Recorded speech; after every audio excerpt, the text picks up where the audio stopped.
Good morning. Good morning sir.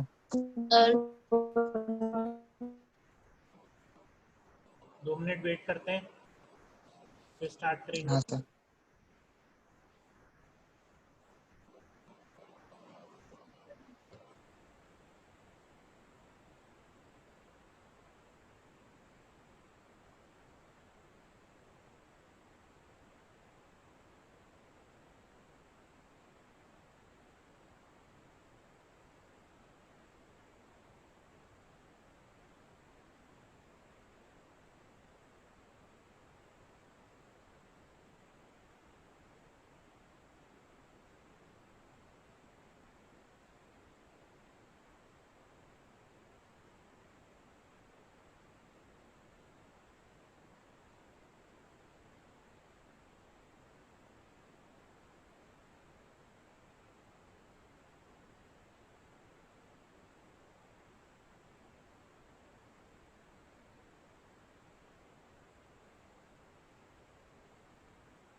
चलिए start करते हैं।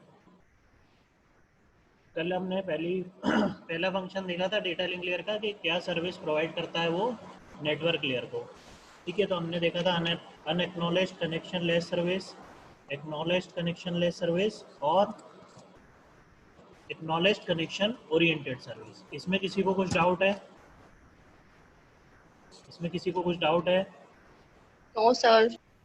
ठीक है, आगे हम नेक्स्ट फंक्शन डिस्कस करेंगे।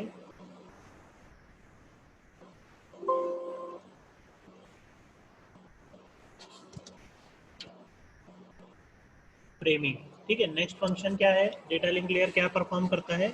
It performs framing. क्या होता है फ्रेमिंग? बेसिक डेफिनेशन अगर हम देखें तो it is breaking the bit streams into frames is called framing. Bit streams क्या है? बिट स्ट्रीम्स हम किसको बोल रहे हैं? जो हमारा ओरिजिनल मैसेज है। क्या होता है जब हम एप्लीकेशन लेयर का यूज़ करके हमारे मैसेज को सिस्टम में पहुंचाते हैं, तो क्या होता है फिर वो सिस्टम से बिट्स में कन्वर्ट होता है। फिर वो बिट्स नीचे नीचे हर लेयर के साथ आते आते बिट स्ट्रीम्स बेसिकली हम उसको बोल रहे हैं। फिर जब वो डेटा लिंक लेयर के पास आता है तो हम उन बिट स्ट्रीम्स को क्या कर रहे हैं? उसको फ्रेम्स में डिवाइड करते हैं।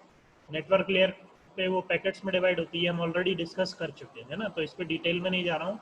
आप इतना बेसिक समझ लीजिए कि breaking the bit streams into frames is called framing.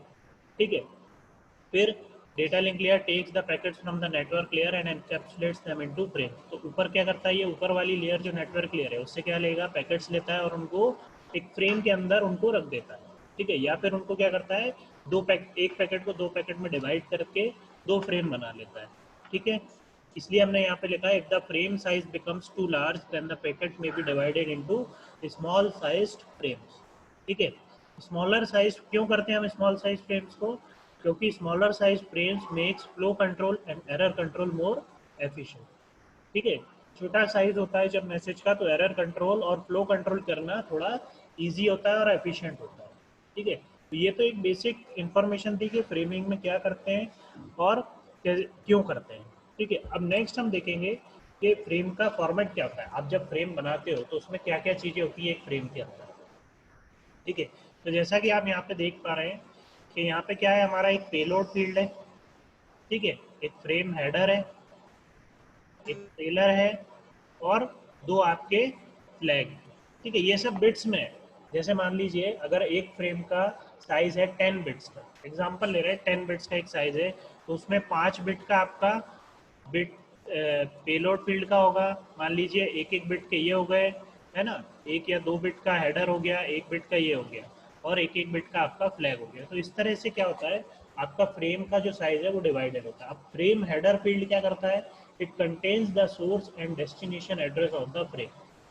ठीक है, तो फ्रेम हेडर में क्या होता है, सोर्स और डेस्टिनेशन का एड्रेस, है ना, कि अगर आप ए से बी पे मैसेज को भेज रहे हो, ए से डी पे मैसेज को भेज रहे हो, तो ए क्या हो जाएगा आपका सोर्स, तो इसका एड्रेस रहेगा। एड्रेस क्या होगा आपका, आईपी एड्रेस और मैक एड्रेस। ठीक है, एक होता है लॉजिकल एड्रेस और एक होता है फिजिकल एड्रेस।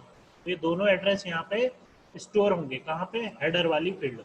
उसी तरह डेस्टिनेशन का भी एड्रेस होगा। क्लियर है। फिर पेलोड फील्ड क्या करेगी, it contains the message to be delivered. जो एक्चुअल मैसेज है, जो एक्चुअल मैसेज बिट्स हैं, वो किस में स्टोर्ड होंगे, आपकी पेलोड फील्ड में। ये हमने डिस्कस करा था ना जब इंट्रोडक्शन टू एएसआई मॉडल देखा था हमने। हर लेयर क्या कर रही है, अपना हेडर अटैच कर रही है। ये हेडर के साथ साथ ये सारी इंफॉर्मेशन भी जब हम फ्रेम्स बना रहे हैं, वहाँ हम केवल उसको हेडर बोल रहे थे, यहाँ पे सारी चीज़ें आ गई, हेडर भी है, ट्रेलर भी है, फ्लैग्स भी है। वहाँ केवल हम उसको, इन सब चीज़ों को एज ए हेडर में ही इंक्लूड कर रहे थे। ठीक है, क्योंकि ओवरव्यू देख रहे थे हम। अब हम डिटेल में देख रहे हैं। तो अब जब आप देखिए कि कोई भी फ्रेम बनती है तो उसका फॉर्मेट इस तरह का होता है। क्या क्या होता है उसमें, पेलोड फील्ड तो बट ऑब्वियस है कि होगी, क्योंकि जो मैसेज बिट्स आपको डिलीवर करना है वो तो आपको फ्रेम में डालना ही है। उसके अलावा आप क्या करते हो, एक हेडर फील्ड डालते हो जिसमें कि सोर्स और डेस्टिनेशन का एड्रेस होता है। ठीक है, then next thing is trailer. What is trailer, it contains the error detection and error correction bits. ठीक है, तो वो क्या करता है, अभी हम आगे जब एरर कंट्रोल डिस्कस करेंगे तो उसमें हम ये चीज़ देखेंगे कि कोई भी आपका मैसेज है, कोई भी मैसेज एम है, आप हमेशा उसके साथ क्या करते हो, कुछ एडिशनल बिट्स अटैच करते हो, है ना। कुछ एडिशनल बिट्स हम अटैच करते हैं उस मैसेज के साथ। क्यों अटैच करते हैं, ताकि हम रिसीवर एंड पे ये डिटेक्ट कर पाएँ कि मैसेज जो रिसीव हुआ है उसमें एरर है या नहीं। उन एडिशनल बिट्स के साथ कारण ही हम वो डिटेक्ट कर पाते हैं। तो उसको हम बोलते हैं error detection and error correction bits. ठीक है, वो किस फील्ड में हम डालते हैं, ट्रेलर फील्ड। और लास्ट में है हमारा एक flag. What is flag, it marks the beginning and end of the frame. अब क्या होता है कि आपकी फ्रेम को हमेशा, आपने मान लीजिए एक मैसेज है 10 बिट्स का, उसको 3 3 बिट्स में, एक 3 बिट की एक फ्रेम बनाई आपने, एक 3 बिट की एक फ्रेम बनाई, फिर एक 3 बिट की फ्रेम बनाई, ठीक है, और एक 1 बिट की फ्रेम बनाई। ठीक है, अब आपको ये नहीं पता है कि फ्रेम का सीक्वेंस क्या है, या फ्रेम कहाँ से स्टार्ट हो रही है, कहाँ पे ख़त्म हो रही है। हमें क्या चाहिए, दो चीज़ें रहती है, फ्रेम सीक्वेंसिंग रहता है और एक स्टार्टिंग और एंडिंग पता होना चाहिए हमें फ्रेम का। तो ये फ्लैग क्या बताता है कि फ्रेम हमारी स्टार्ट कहाँ से हो रही है और एंड कहाँ पे हो रही है। क्लियर आया, ये समझ में आया, फ्रेम फॉर्मेट समझ में आया सभी को। Yes. ठीक, इजी है, इसमें कुछ ऐसा अलग से एक्सप्लेन करने लायक नहीं है, आप देख के भी समझ सकते हैं कि कौन सी फील्ड क्या किस लिए हमने रखी। अब नेक्स्ट आता है फ्रेमिंग कितने टाइप की होती है। ठीक है, आप अगर फ्रेमिंग परफॉर्म कर रहे हो तो कितने टाइप की होती है, दो तरह की होती है basically. Types of framing, fix size और वेरिएबल साइज। फिक्स साइज क्या है, the frame is of fix size and there is no need to provide boundaries to the frame. Length of the frame itself act as a delimiter. क्या होता है, अब जैसे हमने देखा एक फ्लैग फील्ड की ज़रूरत थी लास्ट में, लेकिन किसी किसी जगह अगर आप डिसाइड कर लेते हो कि जैसे मान लीजिए आपको पता है कि मेरी जो भी फ्रेम डिवाइड होगी, जो भी फ्रेम डिवाइड होगी वो 3 बिट्स की होगी। ये हमने डिसाइड कर दिया, एक में मैसेज होगा, एक में हेडर इन्फॉर्मेशन होगी और एक में ट्रेलर इन्फॉर्मेशन होगी। तो उस फिक्स्ड साइज में आपको फ्लैग की ज़रूरत नहीं पड़ती है, आपको स्टार्टिंग और एंडिंग बताने की ज़रूरत नहीं है, क्योंकि जब साइज ही फिक्स है तो जब वो रिसीवर के पास पहुंचेगी वो फ्रेम, तो उसको पता है कि ये 3 बिट की है ना फ्रेम, तो यही वाली फ्रेम है। जब वेरिएबल साइज होता है तब हम फ्लैग का यूज़ करते हैं। तो दो तरह की फ्रेमिंग होती है, एक होती है फिक्स साइज और एक होती है वेरिएबल साइज। फिक्स साइज में क्या होता है, सेंडर और रिसीवर ने पहले से डिसाइड कर लिया कि हम जब फ्रेमिंग करेंगे तो जब भी मैं किसी पैकेट को फ्रेम्स में डिवाइड करूँगा तो वो इस साइज का ही रहेगा। ठीक है, जो भी स्टैंडर्ड, जो भी उन्होंने डिसाइड किया है, 4 बिट का, 5 बिट का, 10 बिट का, 20 बिट का, कोई भी रैंडम साइज उन्होंने पहले से, लेकिन जो साइज डिसाइड किया है फिर हर फ्रेम उसी साइज की बनेगी। क्लियर है। तो हम क्या करते हैं, फिक्स साइज में फ्रेम साइज पहले से डिसाइड कर लेते हैं कि मेरा अगर ओरिजिनल पैकेट है मान लो इतना बड़ा, मैंने इसको क्या करना है, इस पार्ट में डिवाइड कर देना है, 2 पार्ट। ठीक है, लेकिन अब साइज इतना ही रहेगा। मैं एग्जांपल ले लेता हूँ, चलिए 5 बिट का। मेरा फ्रेम का साइज क्या रहेगा 5 बिट का। तो जब भी आप, और ओरिजिनल मैसेज मान लीजिए, समझ लीजिए 13 बिट का एक मैसेज है, 13 बिट का एक मैसेज है, और आपको उसको फ्रेम्स में डिवाइड करना है, और आपका फ्रेम साइज क्या डिसाइडेड है 5 बिट। आपने क्या करा, 13 में से 5 बिट की एक फ्रेम 1 बनाई, 13 फिर 5 बिट की दूसरी फ्रेम 2 बनाई, फिर आपने एक और क्या करोगे, एक और फ्रेम बनाओगे, वो भी 5 बिट की ही बनेगी, फ्रेम साइज तो 5 बिट का ही रहेगा, लेकिन उसमें अब मैसेज कितना है 3 बिट का। अभी हम बाकी ओवरहेड हटा रहे हैं, अभी हम हेडर और ट्रेलर का कंसिडर नहीं कर रहे हैं, वो कंसिडर होता है, बट मैं एक्सप्लेन करने के लिए इसलिए मैंने हेडर और ट्रेलर के बिट्स हटा दिए। अभी आप आइडल सिचुएशन समझिए कि 13 बिट का आपके पास मैसेज है, आपको उसको, ये 13 बिट का मैसेज किसके पास से आएगा, नेटवर्क लेयर के पास से। तो बेसिकली ये क्या है, एक पैकेट है जो नेटवर्क लेयर क्या कर रही है, डेटा लिंक लेयर को भेज रही है। ठीक है, आपको इस पैकेट को क्या करना है, फ्रेम्स में डिवाइड करना है। आपने डिसाइड किया है फ्रेम साइज क्या होगा 5 बिट का। ठीक है, आपने क्या करा, उन 13 बिट्स को पहले तो एक 5 बिट की एक फ्रेम 1 बनाई, फिर 5 बिट की दूसरी फ्रेम बनाई। अब तीसरी फ्रेम भी आपको 5 बिट की ही बनानी पड़ेगी, क्योंकि फिक्स्ड साइज है, क्योंकि फिक्स है। अब क्या हो रहा है इसमें, आप देखिए 2 बिट तो एक्स्ट्रा वेस्ट हो रही है, तो इसलिए हम बोलते हैं इसमें ड्रॉबैक क्या है, it suffers from internal fragmentation if data size is less than frame size. अगर मेरा डेटा, जैसे यहाँ पे 3 बिट ही बच रहा है, लेकिन फ्रेम साइज तो फिक्स है, मुझे 5 बिट की ही बनानी है, एक्स्ट्रा क्या हो रहा है, एक्स्ट्रा स्पेस वेस्ट हो रही है, स्टोरेज वेस्ट हो रही है, तो उसको हम बोलते हैं इंटरनल फ्रेगमेंटेशन। क्लियर है, क्लियर है? Yes, sir. Yes, sir. दूसरा क्या होता है हमारा, variable size. In this there is need to define end of frame as well as beginning of next frame to distinguish. ठीक है, इसमें हमें क्या होता है, अब इसमें क्या होता है, हमारे साइज फिक्स नहीं है। जो मेरा 13 बिट का मैसेज था, उसको मैं क्या करता हूँ, कोई फ्रेम मैंने रैंडमली 5 बिट की बना दी, कोई मैंने 2 बिट की बना दी, कोई मैंने 3 बिट की बना दी। ठीक है, इस तरह से मैंने क्या किया, रैंडम फ्रेम साइज डिसाइड कर लिया, वेरिएबल फ्रेम साइज। इसमें क्या होता है, अब जैसे हमारा लास्ट केस में 3 बिट बच रहा था, तो मैं 3 बिट की फ्रेम बना दूंगा, तो इसमें क्या होता है, इंटरनल फ्रेगमेंटेशन नहीं होता है। बट अब इसमें आपने जो मैसेज के 5 बिट्स डिवाइड किए हैं और 2 बिट का डिसाइड किया, अब ये उसको कैसे पता चलेगा कि ये 2 बिट पहले आना चाहिए था या 5 बिट बाद में आना चाहिए था, है ना। फ्रेम साइज में भी एक, उसमें तो हमने क्या कर रहा था, 1 2 3 नंबर देते थे, इसमें भी आपको स्टार्टिंग और एंडिंग ऑफ फ्रेम बताना पड़ता है, तो उसको हम बोलते हैं स्टार्टिंग डिलिमिटर और एंडिंग डिलिमिटर। क्लियर है? तो हम हर फ्रेम के साथ में क्या करते हैं, एक लेंथ फील्ड इंक्लूड करते हैं जो फ्रेम की लेंथ बताता है, और एक और फ्लैग्स हम इंट्रोड्यूस करते हैं जो क्या बताता है कि उसका एंडिंग और स्टार्टिंग क्या है। तो ये हम मेथड्स देखेंगे आगे। ये समझ में आया, फिक्स्ड और वेरिएबल साइज फ्रेमिंग सभी को?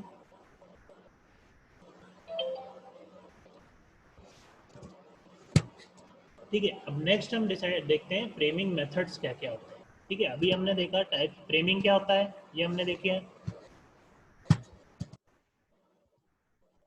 ठीक है, फ्रेमिंग क्या होता है हमने देखा, breaking the bit streams into frame is called framing. ठीक है, फ्रेमिंग का फॉर्मेट क्या होता है, आपकी फ्रेमिंग में एक मैसेज तो आप बिट्स रहते ही हैं, साथ ही साथ आप क्या अटैच करते हो, हेडर, ट्रेलर, फ्लैग, है ना। रिक्वायरमेंट के अकॉर्डिंग ये फील्ड्स कभी हट भी जाते हैं, कहीं भी एक्स्ट्रा भी लगाने पड़ जाते हैं। जैसे यहाँ पे फ्रेम लेंथ मेंशन नहीं है, लेकिन हमारे वेरिएबल साइज में हमने क्या बोला है कि हमें फ्रेम लेंथ भी इंक्लूड करना पड़ सकता है।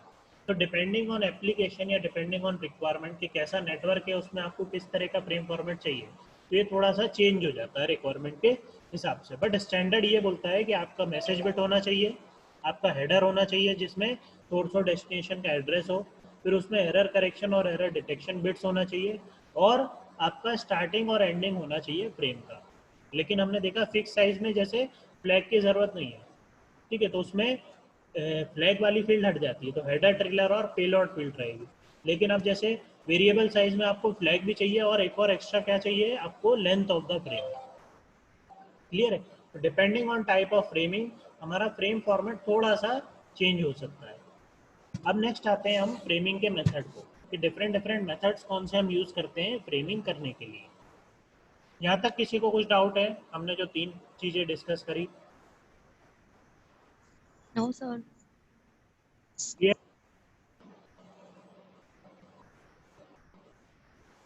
ठीक है. So next we will see what are the framing methods. So first method is character count method. Method का नाम क्या है? Character count method. What this method does, it uses a field in the header to specify the number of characters in the frame. ठीक है. When the data link layer at the destination sees the character count, it knows how many characters follow and hence where the end of the frame is. The disadvantage is that if the count is garbled by a transmission error, the destination will lose synchronization and will be unable to locate the start of the next frame. ठीक है. तो ये बहुत rarely use होता है ये method, क्योंकि इसमें डिसएडवांटेज बहुत सारे हैं. बट मेथड क्या है? देखिए यहाँ पे आप देख रहे हैं पहला वाला फ्रेम. देखिए यहाँ पे डायग्राम में आपको पहला फ्रेम दिख रहा है, फ्रेम 1. ठीक है, लिखा भी है फ्रेम 1. क्या कर रहा है? ये 5 कैरेक्टर्स कंटेन कर रहा है. 5 कैरेक्टर्स कैसे पता चले आपको? यहाँ पे आपको फर्स्ट वाला most significant bit, most significant मतलब लेफ्ट मोस्ट जो बिट होता है उसको हम बोलते हैं मोस्ट सिग्निफिकेंट बिट. यहाँ पे क्या दिख रहा है आपको? काउंट 5 दिख रहा है. हेडर में आपको काउंट कितना दिख रहा है? 5. तो हम क्या करते हैं, जो मेरा ओरिजिनल मैसेज था, ओरिजिनल मैसेज क्या था? 1 2 3 4. ठीक है, फिर आपने इधर क्या दिया? यहाँ से फ्रेम स्टार्ट हो रही है तो 6 7 8 9. ठीक है, फिर यहाँ से स्टार्ट हो रही है अगेन 0 1. इस तरह से क्या है, रैंडम एक मैसेज है. आपने क्या करा? उसको अलग अलग फ्रेम्स बनाए उसके इस तरह से. ठीक है, और भी आगे मैसेजेस होंगे. आपने क्या करा? एक रैंडम एक फ्रेम बनाया. अब उस फ्रेम में आपने क्या किया? एडिशनल एक हेडर अटैच किया. हेडर क्या करता है? काउंट करता है. किसका? Character count. तो यहाँ पे 5 का क्या मतलब है कि इस पर्टिकुलर फ्रेम में कितने कैरेक्टर है? 5, including the header field. Including the header field कितने कैरेक्टर हैं इस फ्रेम में? 5. तो यहाँ पे आपको दिख रहा है 1 2 3 एंड 4 तो कैरेक्टर के इन्होंने नाम दिए. और ये 1 2 3 4 क्या है? ये डेटा के बिट्स है. ये जो एक्चुअल मैसेज है जो हम ट्रांसमिट करना चाह रहे हैं. और ये 5 क्या है? ये कैरेक्टर काउंट है. बस ये क्या बता रहा है? Character count. तो ये जो फ्रेम 1 जब रिसीवर के पास पहुंचेगी, रिसीवर क्या चेक करता है? केवल ये वाली हेडर फील्ड. रिसीवर जब चेक करेगा हेडर फील्ड तो उसको क्या दिखेगा? उसमें 5 दिखेगा. 5 का क्या मतलब है कि इस फ्रेम में 5 कैरेक्टर्स होना चाहिए हेडर को मिला के. तो वो क्या करेगा? हेडर वाली फील्ड को हटा देगा और बाकी जो 4 कैरेक्टर है उनको एज ए डेटा एक्सेप्ट कर लेगा. क्लियर है? क्लियर है सभी को? Yes sir. है ना? Yes sir. अब फ्रेम 2 में क्या Yes, sir. देखिए, फ्रेम 2 में भी आप देखिए इनिशियल क्या है? Header field 5. मतलब कितने कैरेक्टर्स होना चाहिए पूरी फ्रेम में? टोटल 5. क्या करेगा? हेडर फील्ड को हटा देगा और बाकी 4 एक्सेप्ट कर लेगा एज ए डेटा. नेक्स्ट वाली फ्रेम 3 में देखिए यहाँ पे कितना लिखा है? 8. 8 मतलब टोटल कैरेक्टर्स मेरे फ्रेम में कितने होने चाहिए? 8. वो क्या करेगा? हेडर फील्ड को हटा के बाकी जो 7 कैरेक्टर्स हैं उनको एक्सेप्ट कर लेगा एज ए डेटा. तो इस तरह से जो जो फ्रेम्स आती, अगर देखिए मेथड क्या होता है, हमेशा जब भी सेंडर और रिसीवर के बीच में कम्युनिकेशन होगा तो ये मेथड पहले से डिसाइडेड है कि sender is using character count method for the framing. Receiver को ये पता है तो रिसीवर क्या करेगा? उसी मेथड के अकॉर्डिंग फ्रेम्स पे चेक करेगा. अगर दूसरा मेथड है तो वो दूसरे मेथड की अलग स्टेप होती है, जैसे कि हम आगे देखेंगे. अभी कैरेक्टर काउंट मेथड रिसीवर ने बोल दिया है जब कम्युनिकेशन हुआ कि हम कैरेक्टर काउंट मेथड यूज कर रहे हैं फ्रेमिंग करने के लिए. तो सेंडर को भी, रिसीवर को भी पता है कि कैरेक्टर काउंट मेथड में क्या होता है. वो फ्रेम्स को क्या करेगा? डिवाइड करेगा और हेडर फील्ड में क्या कर देगा? एक कैरेक्टर काउंट अटैच कर देगा. वो कैरेक्टर काउंट क्या बताएगा? Total number of characters in that particular frame. Clear है? इजी है. जो भी मैसेज के पैकेट्स के बिट्स आएंगे उसके पास ऊपर से, अब ओरिजिनल मैसेज हमारा क्या था? 1 2 3 4, फिर 6 7 8 9, फिर 0 1 2 3 4 5 6. इस तरह से मैसेज के बिट्स थे. जनरली तो हमेशा हमारा मशीन लैंग्वेज के फॉर्म में, बाइनरी फॉर्म में होता है मैसेज इस तरह से 0 1 1 0 0. आगे हम देखेंगे. ये एग्जांपल आपको एक्सप्लेन करने के लिए इस तरह से लिखा हुआ है. ठीक है, एक्चुअल बिट्स में क्या होते हैं? बाइनरी बिट्स होते हैं. वो बाइनरी बिट्स को ही काउंट करता है और वही भेजता है. ये हमने एग्जांपल एक्सप्लेन करने के लिए नंबरिंग दे रखी है. बट एक्चुअल में मैसेज किस फॉर्म में होता है? मशीन लैंग्वेज बाइनरी में. 011010 इस तरह के फॉर्मेट में। क्लियर है? ठीक है। अब इसमें इस तरह से मैसेज ट्रांसमिट होता है। अब इसमें ड्रॉबैक क्या होता है? मान लीजिए जब आपने फ्रेम 1 भेजी, आपने क्या करा, फ्रेम 1 भेजी, वो तो प्रॉपरली पहुंच गई।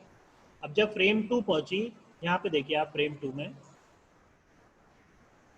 फ्रेम 2 में क्या हो गया, हेडर फील्ड में क्या आ गया, 7।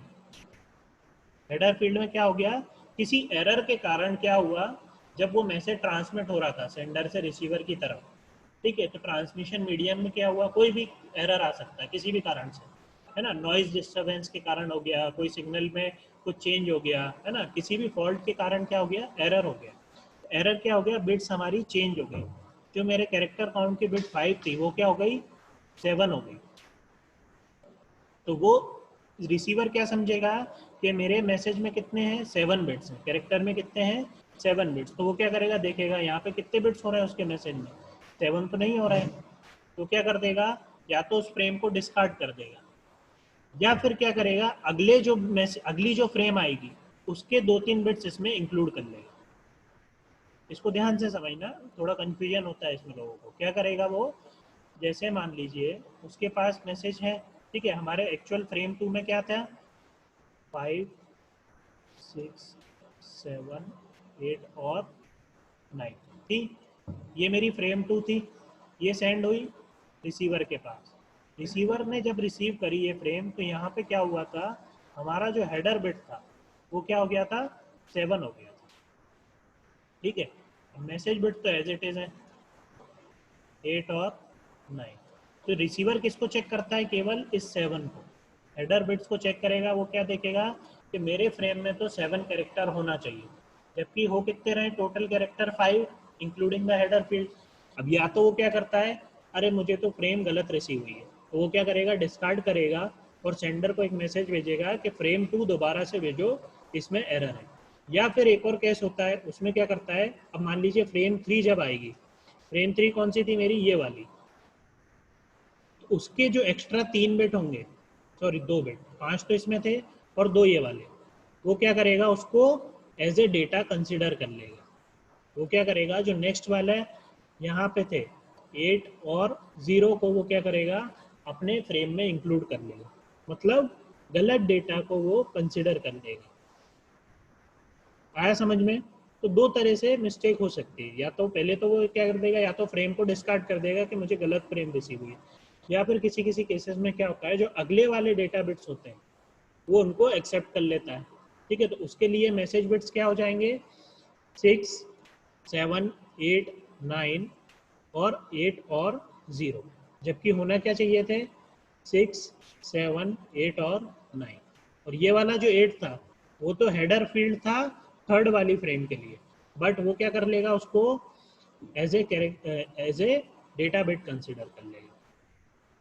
आया समझ में सभी को? जैसे यस आप सर। डायग्राम में देख रहे हो, फ्रेम 2 अब कौन सी हो गई है, Yes, sir. यहाँ से ये वाली, जो कि गलत है।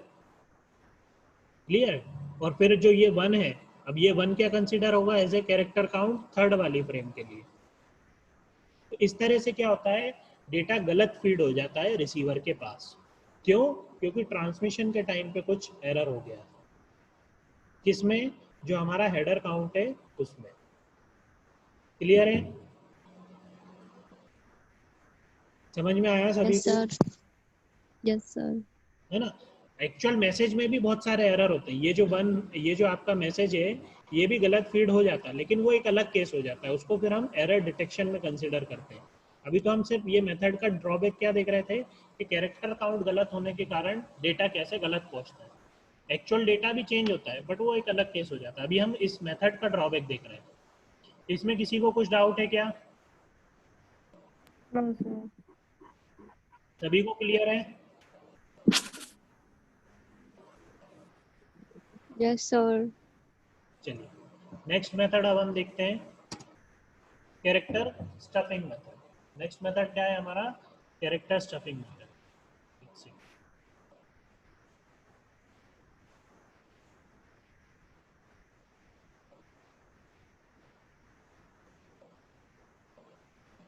ठीक है। कैरेक्टर स्टफिंग क्या बोलता है, सबसे पहले एक सिंपल स्टेप देख लीजिए इस मेथड पे क्या है।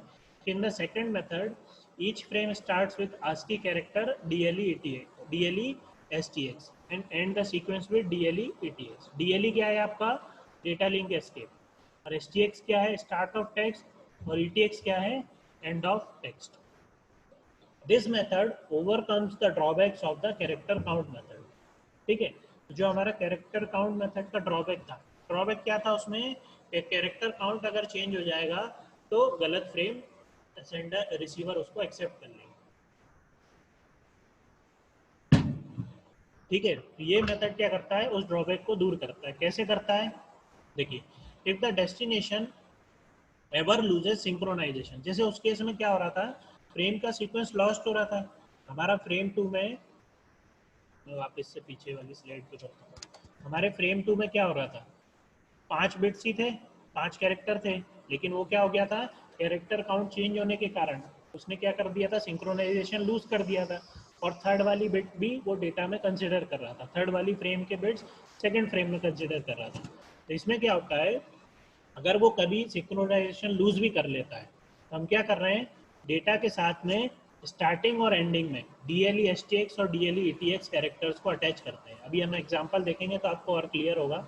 अभी आप बस बेसिक मेथड की स्टेप समझ लीजिए। इसमें क्या करते हैं हम, अगर कभी भी सिंक्रोनाइजेशन लूज होता है तो हम क्या करते हैं, स्टार्टिंग और एंडिंग में हमने कैरेक्टर जो लगाए हैं उनको चेक कर लेते हैं। तो उससे मुझे ये पता चल जाता है कि फ्रेम का स्टार्टिंग ये और एंडिंग ये, जो हम कैरेक्टर काउंट मेथड में नहीं कर रहे थे। हम उस मेथड में तो केवल कैरेक्टर काउंट लगा दिया और फ्रेम को भेज दिया। इसमें हम मैसेज के साथ में क्या करते हैं, इस तरह से, जैसे ये डायग्राम आपको दिख रहा है, हम क्या करते हैं, जो भी मेरा डेटा है, यहाँ पे ट्रांसपेरेंट डेटा है, उसके साथ में एक DLE STX और एक DLE ETX अटैच करते हैं कैरेक्टर्स। इसलिए हम इस मेथड का नाम क्या है, कैरेक्टर स्टफिंग। क्या करते हैं, स्टफिंग मतलब किसी चीज़ को इंसर्ट करना। ठीक है, तो हमने क्या कर दिया, हमारे डेटा के साथ ये कैरेक्टर्स स्टफ कर दिए। स्टफ क्यों किए, ताकि हम हमारी जो फ्रेम बनेगी उसका स्टार्टिंग और एंडिंग डिसाइड कर पाए, ताकि क्या हो, अगर कभी लॉस्ट भी हो जाए कोई चीज़ तो हमें ये पता चल जाए कि फ्रेम की स्टार्टिंग क्या है और एंडिंग क्या है, ताकि हम किसी दूसरी फ्रेम का डेटा गलत एक्सेप्ट ना करें। अंडरस्टूड, क्लियर है, कैरेक्टर स्टफ क्यों कर रहे हैं हम और क्या एडवांटेज है इसका। Yes, sir. ठीक है, हम क्या करते हैं, हमारी जो भी डेटा है उसके साथ में क्या करते हैं, DLE STX और DLE ETX कैरेक्टर्स को अटैच करते हैं। What is DLE and what is STX and ETX। DLE is data link escape, है ना, STX is start of text, ETX is end of text. ठीक है, if however binary data is being transmitted then there exists a possibility of the characters DLE STX and DLE ETX occurring in the data। अब इसमें भी एक drawback होता है, वो अभी हम डिस्कस करेंगे। ठीक है, तो क्या करता है, the Sanders data link layer inserts an ASCII DLE character just before the DLE character in the data। देखिए, अब इस डायग्राम में आप देखिए, एक्चुअल मैसेज अगर सिंपल इतना सा है, कोई भी डेटा है नॉर्मल, और आपने क्या करा, DLE STX और DLE ETX उसके आगे पीछे लगा दिया, तो ये तो एक नॉर्मल मैसेज हो गया। अब दिक्कत कहाँ आती है, जब आपके एक्चुअल डेटा में ही DLE नाम का कैरेक्टर है, जैसा कि आप यहाँ सेकंड वाले में देख रहे हैं, यहाँ आपको दिख रहा है डेटा में ही DLE नाम का कैरेक्टर है। ठीक है, अब क्या होगा, देखिए, अगर नॉर्मल मैसेज होता तो ये फ्रेम रिसीवर के पास रिसीव होती, ये वाली फ्रेम, रिसीवर क्या चेक करता, DLE चेक करता, मतलब यहाँ से डेटा लिंक को कंसिडर करना है जो भी फ्रेम है। STX मतलब यहाँ से टेक्स्ट का स्टार्ट है और इसके बाद का जो भी डेटा है उसको कंसिडर करता। DLE ETX मतलब इसके बाद का डेटा एक्सेप्ट नहीं करना है, और ETX मतलब एंड ऑफ टेक्स्ट, मतलब यहाँ पे मेरी फ्रेम एंड हो रही है, तो वो एक्चुअल डेटा को क्या करेगा, एक्सेप्ट कर लेगा, और बाकी जो कैरेक्टर्स हमने स्टफ किए उसको डिस्कार्ड कर देगा। ये तो एक आइडियल सिचुएशन थी कि जिसमें हमारा डेटा जो था हमारे स्टफिंग कैरेक्टर से अलग है। लेकिन प्रॉब्लम कब आती है, जब हमारे डेटा में जो कैरेक्टर्स हैं वो हमारे स्टफिंग कैरेक्टर से मैच करता है। अब मान लीजिए ये वाली जो फ्रेम है, ये सेंडर सेंड करता है रिसीवर को, रिसीवर क्या चेक करता है, DLE है, स्टार्ट ऑफ टेक्स्ट है, वो स्टार्ट ऑफ टेक्स्ट एक्सेप्ट कर लेता है ए और बी। अब जैसे ही वो अगले उसको देखता, अगले बिट को, तो यहाँ पे क्या लिखा हुआ है, DLE। DLE तो उसके लिए क्या मतलब है, इसके बाद से मुझे डेटा को एक्सेप्ट नहीं करना है। तो वो क्या करता है, यहाँ पे स्टॉप कर देता और अगले जो बिट्स देखता, यहाँ पे उसको ETX दिखता ही नहीं, तो वो क्या करता, फ्रेम का सिंक्रोनाइजेशन लूज कर देता। उसको क्या लगता है कि एंड ऑफ द टेक्स्ट तो आया ही नहीं फ्रेम के साथ में, मतलब गलत फ्रेम रिसीव हुई है, तो यहाँ पे वो सिंक्रोनाइजेशन को लूज कर देता। आया समझ में आपको? इसमें ड्रॉबैक क्या है, समझ में आया कि नहीं सभी को? Yes, sir. है ना? अब इसमें Yes, sir. फिर अब हम इस ड्रॉबैक को दूर कैसे करते हैं, अगर इन केस ऐसा होता है कि हमारे डेटा के बिट्स हमारे स्टफिंग बिट से मैच करते हैं। देखिए ये एक एग्जांपल के लिए DLE STX और DLE TX अलग अलग एप्लीकेशन अपने अपने अकॉर्डिंगली स्टार्टिंग और एंडिंग डिलिमिटर चेंज कर सकते हैं। आप यहाँ पे एंडिंग में स्टार्टिंग के लिए S और एंडिंग के लिए EB यूज कर सकते हो, है ना? ये उन्होंने एक स्टैंडर्ड प्रोटोकॉल मेथड बताया था जिसमें स्टैंडर्ड डिसाइड किए थे, है ना? अलग अलग एप्लीकेशन अपने हिसाब से, मान लीजिए वो 1 लगा देती है, A और Z भी लगा सकते हो आप स्टार्टिंग और एंडिंग बताने के लिए, वो आपके ऊपर है। बट कहने का मतलब क्या है कि अगर आपके कैरेक्टर जो एक्चुअली आप स्टफ कर रहे हो वो डेटा में है, तो फिर उसको कैसे दूर करोगे? तो उसके लिए हम क्या करते हैं, अगर मेरे डेटा में वही कैरेक्टर्स आ रहे हैं जो मैं स्टफ करने के लिए यूज कर रहा था स्टार्टिंग और एंडिंग, हम क्या करते हैं, एक और जैसे यहाँ पे DLE उन्होंने क्या करा, डेटा में भी लगा दिया, यहाँ पे अलग कलर से मेंशन है, ठीक है? यहाँ पे हम क्या कर रहे हैं, अलग से एक और DLE लगा दिया, वो हल्का सा आइडेंटिफाई रहेगा रिसीवर को कि वो रिपीटेड है। अब जब रिसीवर क्या करेगा, DLE पढ़ा, फ्रेम रिसीव हुई ये वाली उसके पास, रिसीवर के पास, तो सबसे पहले उसने क्या देखा, DLE, मतलब यहाँ से मुझे डेटा कंसिडर करना है। स्टार्ट ऑफ टेक्स्ट, तो क्या करेगा, वो टेक्स्ट को स्टार्ट करेगा, A को एक्सेप्ट करेगा, B को एक्सेप्ट करेगा, देखेगा DLE डिफरेंट फॉर्मेट में, ठीक है? या फिर वो क्या करेगा, डिफरेंट फॉर्मेट भी अगर नहीं है तो 2 DLE देखेगा, तो वो समझ जाएगा कि 1 इज द रिपीटेड DLE, तो वो क्या करेगा, एक को डिस्कार्ड कर देगा, एक को एज ए डेटा एक्सेप्ट करेगा, फिर आगे बढ़ेगा, H को एक्सेप्ट करेगा, W को एक्सेप्ट करेगा, और लास्ट में DLE है। अब ये DLE क्या है, अलग से अकेला है, तो वो फिर यहाँ पे समझ जाएगा कि यहाँ पे डेटा का एंड हो रहा है, और ETX से समझ जाएगा कि यहाँ पे फ्रेम का एंड हो रहा है, और वो डेटा इस डेटा को एक्सेप्ट कर लेगा। क्लियर है? क्लियर है? Yes sir. Yes, sir. Yes sir. Simple है मेथड दोनों, है ना? मीटिंग अब एंड होने वाली है, ठीक है? तो ये दोनों मेथड आप लोगों को समझ में आए। कैरेक्टर काउंट फ्रेमिंग करने के डिफरेंट डिफरेंट मेथड्स होते हैं, है ना? पहला मेथड हमने क्या देखा, कैरेक्टर काउंट मेथड। आप कुछ मत करो, जो ओरिजिनल मैसेज आपके पास आया है आप उसको क्या करो, ये सब है ना, और वेरिएबल साइज मेथड है, ये सब कौन से मेथड है, फ्रेमिंग में भी वेरिएबल साइज और फिक्स साइज हमने देखा, अब हम वेरिएबल साइज मेथड्स देख रहे हैं। तो पहला क्या था, कैरेक्टर काउंट मेथड। आपने क्या करा, मान लीजिए 15 कैरेक्टर का मेरा ओरिजिनल मैसेज था जो नेटवर्क लेयर से मुझे मिला था, आपने उस 15 कैरेक्टर्स को 5-5 और 5 कैरेक्टर में डिवाइड कर दिया, या आप कैसे भी कर सकते हो 5, 3, 2, लेकिन जब भी आपको कैरेक्टर में डिवाइड करना है आप उस फ्रेम के आगे क्या करोगे, तो मैं जरा वो वाली स्लाइड निकाल के रख दूँ, ठीक है? तो आप क्या करते हो, जो भी कैरेक्टर्स का आप फ्रेम यूज कर रहे हो उसके हेडर में आप उसका टोटल काउंट लिख दोगे, इसका, उस फ्रेम में जो भी कैरेक्टर्स हैं उनका, और फिर वो फ्रेम आप रिसीवर को सेंड कर दोगे। रिसीवर को पता है कि कैरेक्टर काउंट मेथड यूज हुआ है, तो वो क्या करेगा, हेडर फील्ड चेक करेगा और जो भी काउंट होगा उतने नंबर ऑफ कैरेक्टर्स को वो एक्सेप्ट कर लेगा, मतलब एक को हटा के, जो हेडर काउंट रहेगा उस वाली बिट को हटा के बाकी जो भी रहेंगे वो उसके लिए डेटा बिट्स रहेंगे और एक्सेप्ट कर लेगा। लेकिन इसमें ड्रॉबैक क्या था कि अगर काउंट चेंज हो जाएगा तो आपका फ्रेम का सिंक्रोनाइजेशन लॉस्ट हो जाएगा और वो गार्बेज डेटा को एक्सेप्ट कर लेगा, मतलब गार्बेज तो नहीं, जो डेटा उसे एक्सेप्ट नहीं करना है। जैसे यहाँ पे 8 जो था वो मेरा काउंट में था, कैरेक्टर काउंट था, लेकिन मिस्टेक से क्या हो गया, वो एज ए डेटा एक्सेप्ट हो जाएगा, तो ये इसका ड्रॉबैक था। फिर नेक्स्ट हमने देखा कैरेक्टर स्टफिंग। ये कैरेक्टर काउंट मेथड के ड्रॉबैक को तो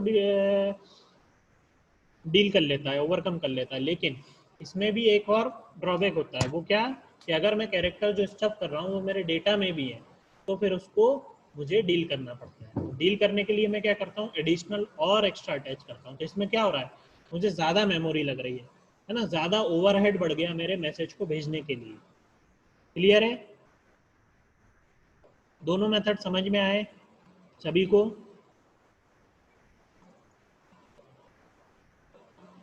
सभी को क्लियर है? Yes, sir. ठीक है ना? तो अब हम नेक्स्ट वाली यस क्लास सर। में अगला मेथड स्टार्ट करेंगे। इसमें किसी को कुछ डाउट है अभी आज जो हमने डिस्कस किया? फ्रेमिंग फॉर्मेट हमने हम्म। देखा, फ्रेमिंग क्या होता है, फ्रेमिंग फॉर्मेट हमने देखा, टाइप्स ऑफ फ्रेमिंग देखा, और फ्रेमिंग मेथड्स के दो मेथड हमने देखे। आगे की क्लास में हम इसके एक और मेथड हम देखेंगे जो कि है बिट स्टफिंग। क्लियर है? Yes, इसमें sir. डाउट है?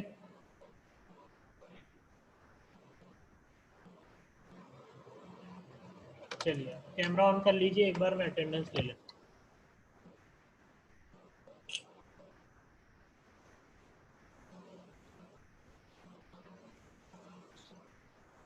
इसकी पीपीटी मैं आप लोगों के व्हाट्सएप ग्रुप पे भी सेंड कर दूंगा, तो आप लोग देख लेना। लेक्चर्स आप लोगों के मैं गूगल पे अपलोड कर दिए हैं, जो सीएस में मैंने लिए थे। आप चाहते हो आईटी का अलग से बना के वो अलग से ऐड करूं क्या?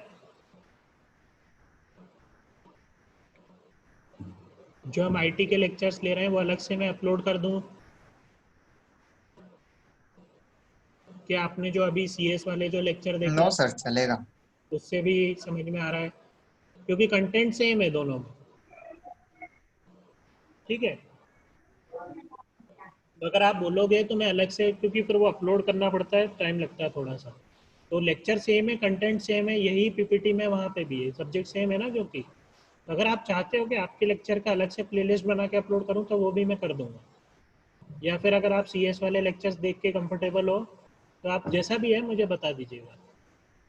क्लियर है?